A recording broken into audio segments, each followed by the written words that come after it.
hold your leg. There you go. Right away straight.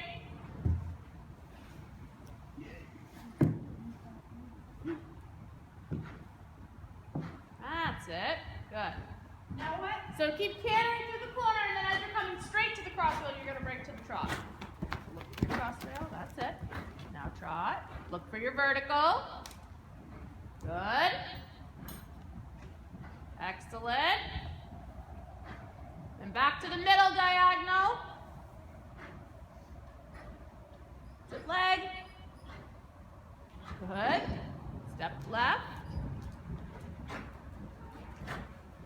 You want to stay out a little bit right and directly to the wall. Directly I'm taking to a the video wall. for her. Good. Left leg.